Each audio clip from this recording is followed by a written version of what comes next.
Hey, what's up, guys? It's Parnellyx. And just last night, Riot tweeted out the changes that are going to be happening next patch.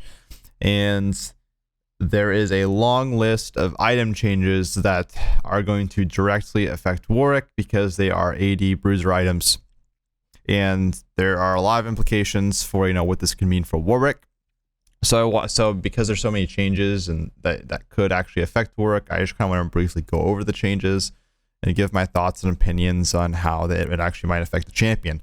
Is Warwick going to be nerfed to the ground? Is it going to be godlike? And all that. So yeah, you can just see the changes right here listed out. There's more changes as well. It's just a patch, but you can see a lot of items that Warwick either builds right now or could build. So that is what makes me curious about this one. So Spider-Axe, he's the guy who kind of tweets out the PvE changes. So let's just start out looking at Sterak's Gage here, okay? So Sterak's Gage, it keeps its health at 400, but it loses its bonus AD. Instead, you gain attack damage based off of your base AD. So 40% of your base AD is going to be your bonus attack damage. And he tweets out that's 50%, but it's actually 40% on PvE. If it was 50%, it'd be much better. You'd be able to actually match, if not to actually get more AD than the previous patch. But currently it's 40% of your base AD, which Warwick's base AD is, it gets up to like 120 maybe, or something like that. I can't remember. But on average, your base AD, like, during important team fights in like the mid-late game is going to be probably around like 100, a little bit over 100. So basically, for Warwick, you're going to be getting 40 AD. You get like a 1080 nerf off of Sterak's in general. So that is something to keep in mind. Of course, you could build the item later. This probably does make it more of like a later item for Warwick. This is something that you're probably for this reason, you're probably not going to be building this like third item. You're probably going to be building it more like fifth or sixth, if you do choose to build it. Another thing to keep in mind, the shield. So the shield is now going to be basically stronger. It really depends on your bonus HP. This gives you more of a reason to delay the Sterak's buy and not getting it third, instead getting it fifth or sixth. So I did do the math here, and I can't remember the math. I apologize, but I believe the shield is generally speaking going to be more than the previous shield, even if you're hitting 5 targets. So that's nice. However, the shield is being nerfed from 4 seconds, from lasting 4 seconds to 3 seconds, which is actually pretty substantial.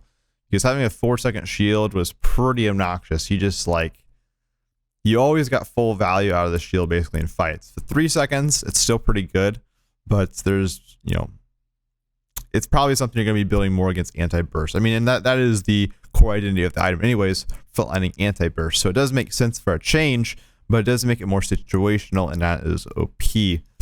And then lastly, another thing that is pointed out, you're losing the heal effect passive.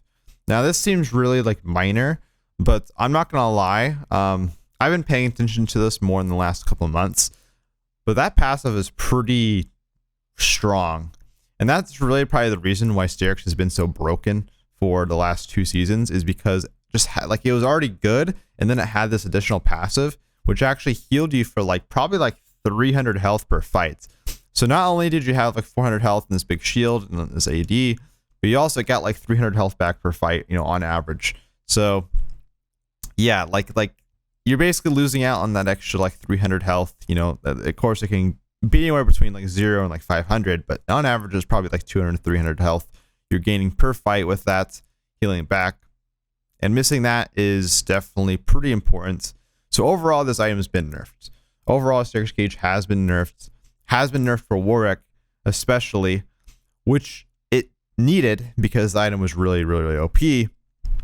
So the question now is going to be, is Sterak's going to be good, something that you really want to build?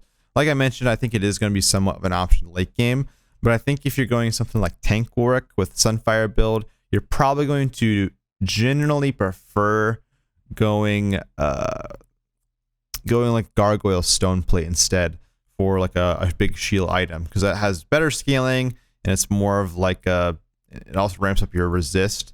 I feel like the amount of attack damage that you get from Sterak just isn't going to be enough unless you maybe go Triforce. We'll get into Triforce changes later, because the Triforce changes does increase your base AD, which would actually make this a buff. So yeah, we'll take a look at that later. But overall, Sterak's Gage nerfed. Maybe going to be more of a situational item now. I'm not even sure if it's going to be good, but it's probably going to be situational. It's something I'll probably build still every once in a while, but it's not something I'm going to be building every game like I have been, and that's fine because the item is OP. I would like to see some compensation buffs, so we're just going to keep going. So Hexdrinker changed on PvP. It's just a small item. Gains 5 AD and has like the range shield, which is changed, which is fine. This makes Hexdrinker actually really good. Makes it pretty stat efficient. I think it's like fully stat efficient. And then you also just have this passive tacked on, which is very nice. So that's whatever. It's nothing like super huge, but it is nice. Maw. So Maw has been garbage for 2 years. It's been pretty terrible. It's outclassed by every single MR item on every champion too. Like the only champions that even like Maw, they don't even like Maw. It's just more of like that's the only option that they can get. Like if you don't like Force of Nature and you don't like Wit's End, then you might have to look into Maw. But the item's been pretty trash for a while, so it definitely needs some changes. And this is a change that definitely Warwick was interested in looking at. So they increased the price by 100. They increased the AD by 5. They increased the haste by 5. So this is like overall like a net it's like a net neutral change. 100 gold cost increase for 5 AD and 5 haste. Actually, probably maybe a slight buff, but it is kind of situational. But I'd say generally speaking, it's neutral, maybe leaning towards a slight buff. But the big change is going to be that the lifeline passive scales off of bonus AD now as opposed to bonus health. And then additionally, on top of that, it now triggers Omnivamp in combat once you proc the lifeline passive. This just makes it just overall, the item is just buffed. It's just strictly buffed. Now, the item did need buffs, but these are very good buffs. I think I think if you're going like a tank Warwick build with something like Sunfire, Maw isn't going to look as good. Well, sorry, it's going to look probably better still than last patch, but it's not going to really look like the item's that great this patch. But if you are building a more aggressive style, you're going more of a raw AD type of build, building more attack damage, maybe you're going like Kraken Slayer, or you're going something like I go, which is Gale Force, or maybe if new builds pop up that are more AD centric, this is looking pretty good. Like this is looking like a really good AD option to not only give you a bunch of AD and haste, but it gives you a ton of survivability in the form of MR, and then also the Omnivamp is nice as well. So I think this item looks great. I mean, just look at the gold cost and the stats you get from it on top of the passive. It's kind of this is awesome. I've actually been thinking I do want to test it out. It's probably unlikely this is going to work out, but I am curious as you know, if I could go like Maw rush, like just straight up rush Maw and then get Guardian Angel second, kind of in a replacement of Warrior, right? So because you know Warrior used to be like Enchantment Warrior was like 2,625 gold for like 60 AD, 10 haste, or sorry, 10 CDR. And these stats are about the same, but it's like 275 gold more, but it gives you MR and you know the big shield with the Omnivamp. So that's pretty close. Maybe you could make Maw into GA work because you'd get both MR and you'd get armor. Of course, you'd be missing out on a mythic, and I think it'd probably be more situational. I don't think it's actually going to be a good, you know, build, but that's something that I actually want to test out because I feel like that definitely fits my style. I like these very AD CDR burst builds on Warwick. Those are my favorites, so I'm going to experiment with that. But regardless, I think that's definitely a buff for Warwick, especially with my play style. With the type of builds I like to go for, it's definitely a buff. If you are going for like tank Warwick, you're probably still not going to build Maw, so it's probably irrelevant. Black Cleaver is getting changed so that it is going from the AD is being increased by 5, the haste is being increased by 5, and the health is being reduced by 100. Net neutral change. Warwick doesn't really like Black Cleaver. The only time you'd ever go Black Cleaver is if you have Titanic Hydra, so that you can apply it. You can apply the carve passive in an AoE, and on top of that, if you have a lot of like AD champions in your team, that is the situation. You go like Black Cleaver is a utility option for Warwick basically, and it's something I probably still don't build enough actually, but I think that is a situation where you would want to build a Black Cleaver. Overall, the change is neutral, so it doesn't really change too much about it. Triforce changes. Okay, this change, it's very small. Health increase from 300 to 200, or sorry, from 200 to 300. This change is so big. It is so big. Triforce has been garbage. It has been garbage for the longest time. And it's just because it just didn't give enough base stats. I was suggesting that it needed to have a little more attack damage, maybe 40, 45 attack damage. But the health is definitely, honestly, might even be better than an attack damage buff, because you only got 200 health from Triforce, and this is an item that encourages you to be like in the front line of a fight. So being as squishy as you were after building this felt pretty bad, and just having these extra stats is so crucial. This item is very good on Warwick, like by design, I guess. It hasn't been good on Warwick, and I haven't been building it like ever. But by design, it really fits Warwick. Every stat he likes the effect of it, because you can ult someone, and then you can like auto Q, and then you just get a big Spellblade proc. And he just loves all the stats and everything. So I think this build, I think Triforce, this item, might be good on Warwick now. It might be like a, kind of fit into some of Warwick's core builds. We'll have to wait and see. I still have to do some testing, but I think this is a good look. It's probably not going to be like his by default. Like, I'm not saying you're going to be building Triforce every game, but I think a Triforce build might pop up. It might be actually pretty good after this right here. Next change is going to be Ravenous Hydra. This item has been trash. It's been trash. Just doesn't give enough stats. They buffed the stats by 5 AD. I don't know if it's going to be enough to make Warwick want to build it. I think the reason is because, well, first of all, you're missing out on the old active, which kind of sucks. But Warwick doesn't really use the Omnivamp super well, so that's something to keep in mind. But also, Warwick doesn't really get much. He isn't able to really utilize the ability cleave effect. I'm not sure if that really matters. I mean, you get a lot of value out of the TMI, more so than other champions, so it's probably net neutral. But I still feel like Ravenous is lacking. I love the 70 AD 20 ability haste, but it still just feels like it's lacking. I think maybe it could work due to the other changes of the items, with some AD ratios coming in from the other items. It might make Ravenous Hydra fit in the build, but I don't think this change alone makes Ravenous Hydra good. Ravenous Hydra is only going to be good with these stats if like there's a certain combination of items that Warwick wants to build.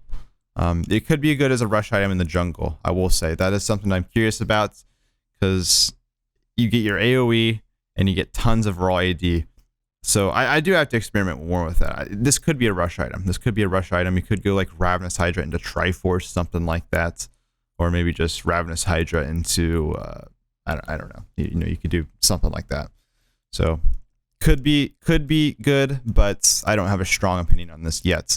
Now, Blade the Rune King.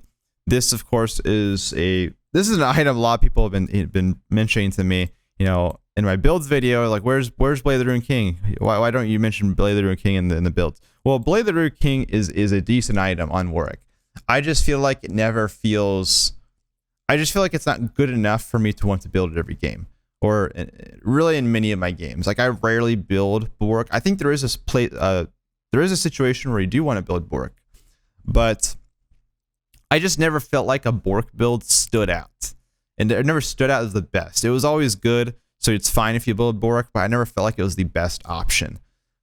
These buffs, though, are pretty nice. Well, I guess it's a net neutral change, right? Cost goes up 100, and in return, you get, 2% bonus damage on your auto attack 2% of the enemy's max health in your auto attack. But that is pretty good. That makes this a stronger first item power spike, which is honestly, like, I think Bork, if you're going to be building Bork and Warwick, it is a strong first item. The reason why I don't like Bork is because I feel like it falls off and it doesn't really mesh with your builds, but it's a strong standalone first item. And this only amplifies that fact. So if you're going to want to snowball this next patch, maybe Bork is going to be a good option. So I'm definitely going to be trying Bork, maybe as a rush in the jungle. It can definitely work in the jungle. I know it can. I've tried it before. So it actually might be optimal in the jungle. Probably will be good in the top lane as well in some situations. So I have an eye on Bork. I'm going to be seeing how it feels, see if it just feels really strong. If it just makes your early mid game really, really strong, then it'll be worth, having a kind of a wonky build, because, who cares about your full build, how it's going to feel if you're snowballing if you get to snowball the early mid game really, really hard. So I think Bork is going to be good. One thing to note is, because bruiser items are getting some of their health nerfed, this buff is going to not actually be as good as like it's going to be basically, this item is basically going to be the same against champions, against bruisers from last patch, basically, because they're going to have less bonus health. Because they have the less bonus health, this extra health damage is going to basically equate to dealing the same amount of damage to champions. But against squishies and against tanks, it's going to be a buff. And I think Bork is actually, on Warwick at least, is very good against squishies. Because they don't have to resist. This allows you to burst really, really hard. Because when you ult someone, you basically bring them to 40% health, and then you just can maul them to death with your attack speed. So I think it is a really good burst option, and gives some decent DPS as well. So I have my eye on Bork. I think this is a very exciting buff that might make it a really strong first item. The death stance changes are a little bit interesting. Now, all the changes weren't explained here in the side here. It looks like an upfront nerf. However, it's not necessarily so. Okay, so the damage sword is being reduced by 5%, which is minor, but it's kind of there. And then the heal is being changed from 50% of your max health to 175% of your bonus AD. Now, for Warwick, he doesn't really build a ton of bonus AD these days, although with this patch, that might change. He might be building a lot more bonus AD now, so that could completely change the meaning of this. However, the 15% max HP was much easier to achieve for most builds, especially the tank build, compared to 175% of your bonus AD. So, and I'm talking about breakpoints here. So, generally speaking, it's going to be a nerf in terms of the healing in fights, until late game for the AD builds, because health is easier to get than AD. However, this is something that's undocumented here. Ignore pain. 30% of damage taken is dealt to you over 3 seconds instead. Notice it doesn't say physical damage anymore. This includes magic damage, so it works against magic damage as well again. So that is very, very big. The reason why this is big for Warwick especially is because he loves the ignore pain passive because he heals. You're able to basically just take reduced damage and lasts in fights longer to heal more. So it's more effective HP for Warwick because he heals a lot. And that makes death stance very nice. I think this item is going to be basically nerfed for tank Warwick, but for more bruiser and or even more AD heavy build, this is going to be a buff for Warwick, I feel. So death stance overall probably a net change, but or net neutral change. But I like it. I like it. And if you're going tank Warwick, you're going Sunfire and stuff, you can go GA instead. You can go Frozen Hearts. You can go Randuins. There's other armor options you have, so it's not really going to be a too big of a deal if this item is going to feel a little bit worse. And hell, you'll probably still want to be building it plenty of time. It's just going to be a little bit nerfed, respectively. So Divine Sunder, on here, it got listed as a net neutral change. The AD, or maybe not even net neutral, this is just a straight up nerf. AD is increased by 5, HP is reduced by 100. You care more about the HP than the extra AD on every champion. Like if they reduce the HP by 50, sure, it'd be like net neutral, but this is too big of an HP loss for this 80 to matter. Now on PBE, it does mention that they changed it from target max health to target current health. I don't know if that's going to go through. Seems weird they would change that. It would actually just make the item terrible. So I don't even have to say anything about that. That would make this item horrible, like horrendous on every champion. I'm not even just talking Warwick. It would make it like the worst item in the game. So I don't know if they're going to do that. Maybe they'd buff the target, percent health damage as a result. We'll have to wait and see. But just according to these changes by themselves, it's still just a nerf. And I think for Warwick top lane, you'd still be building Divine Sunderer in kind of the similar situations, because it's going to be more of like a lane bully item that you're going to be building this when you're ahead to snowball more. And so in that case, the AD is probably going to be more impactful. But in the jungle, it's nerfed, probably more gutted out of jungle, because I wasn't liking it in the jungle a ton, anyways. This probably kind of guts it more out of the jungle and makes it a little bit more situational in the top lane, especially with an item like, Bork getting buffed, right? That might make it a better alternative to Divine Sunderer in terms of like trying to snowball the laning phase. Goredrinker. Goredrinker got a net neutral change. Oh, no, it's not a net neutral change.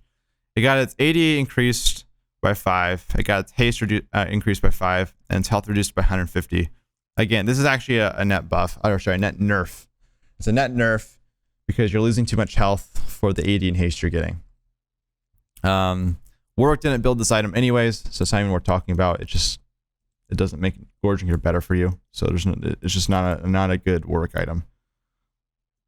And then that's it. So yeah, overall, generally speaking, I think this patch it's kind of exciting. I'm excited.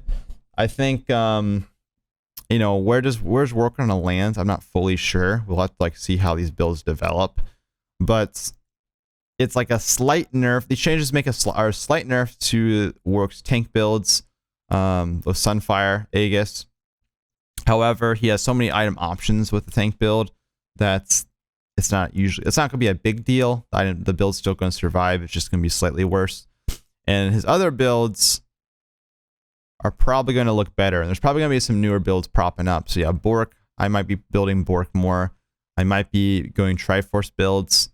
I'm definitely going to be building Maul more in some situations. I might be going Ravenous Hydra. Death Stance is kind of just depends on the build, really.